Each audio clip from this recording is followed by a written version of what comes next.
जय श्री कृष्णा। राधे राधे। श्री खाटू नरेश की जय।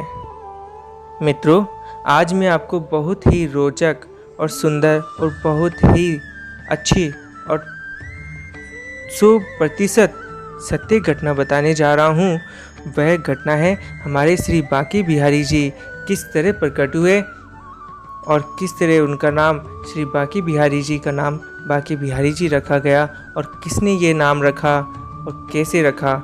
आइए हम जानते हैं इस सत्य घटना के आधार पर। ये सत्य घटना है, भगवान की भक्ति में डूबकर श्री हरिदास जी जब भी गाने बैठते तो प्रभु में लीन हो जाते थे। उनकी वह इतनी ज़्यादा भक्ति करते थे कि वह शुद्ध बुद्ध भूल जाते थे कि वो कहाँ बैठे हैं और क्या कर रहे हैं और उन्हें क्या करना चाहिए था। उन्हें कुछ भी पता नहीं होता, कौन आता है, कौन उन्हें पुकारता है, कुछ भी उन्हें पता नहीं होता है, क्योंकि वे भगवान की भक्ति में पूरी तरह से लीन हो जाते थे।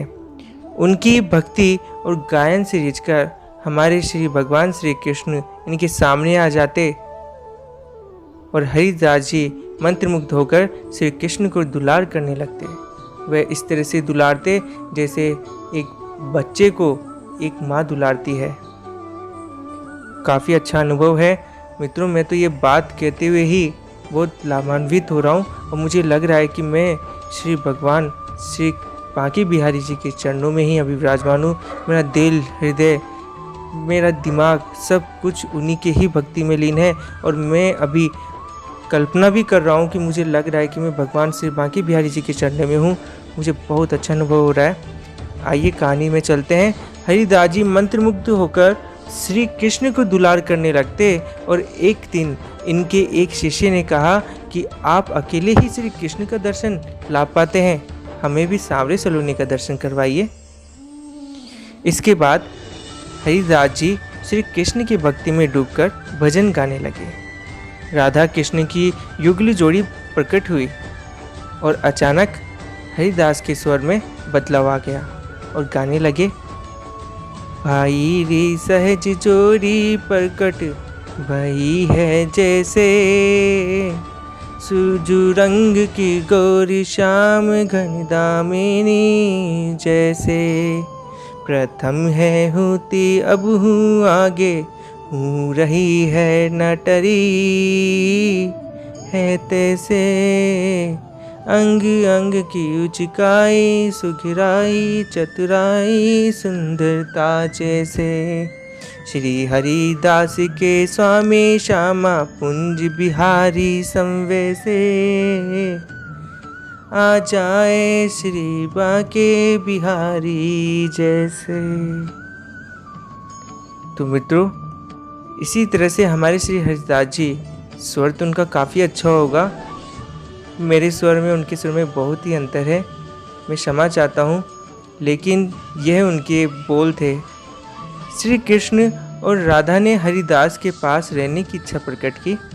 हरिदास जी ने श्री कृष्ण से कहा कि प्रभु, मैं तो संत हूँ, आपको लंगोट पहना दूंगा, लेकिन माता को नित्य आभूषण कहाँ से ला कर दूंगा।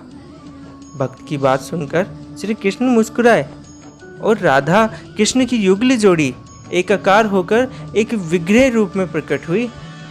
हरिदास जी ने इस विग्रह को बांके बिहारी नाम दिया। मित्रों, वो विग्रह किसी मार्बल की या किसी चमकदार पत्थर की या किसी भी चीज़ की नहीं है। वह विग्रह है एक लकड़ी की और वह लकड़ी की विग्रह इतनी सुंदर है कि आप अगर उनको देखेंगे भी ना तो आपको लगेगा इतनी मधुर और इतनी सुंदर है कि आप उसी विग्रह के अंदर खो जाएंगे। वह सिर्फ और सिर्फ एक लकड़ी की है और उसमें जो चमक है, ऐसे लगता है जैसे भगवान श्री बांके बिहारी जी खुद ही वहीं विराजमान हो। बांके बिहारी जी मंदिर में इसी विग्रह के दर्शन होते हैं और बांके बिहारी के विग्रह में राधा कृष्ण दोनों ही समाये हुए हैं।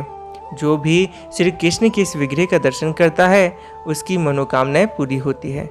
भगवान श्री कृष्ण अपने भक्त के कष्टों को दूर करते हैं। मित्रों, उस विग्रह में भगवान श्री कृष्ण ही नहीं है, भगवान श्री कृष्ण के साथ में श्री राधा रानी जी भी वही हैं और हमें सिर्फ एक विग्रह से हमें 2 के लाभ प्राप्त होते हैं, हमारे श्री बांके बिहारी जी के और हमारी श्री राधा रानी जी के।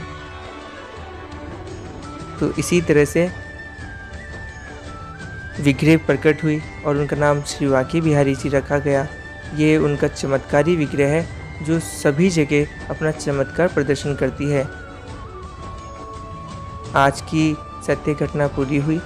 अगर इस बीच मुझसे किसी भी तरह से कोई भी त्रुटि हुई हो तो मित्रों मुझे क्षमा करें। मैं भी एक मामूली भक्त हूँ भगवान श्री बांके बिहारी जी का।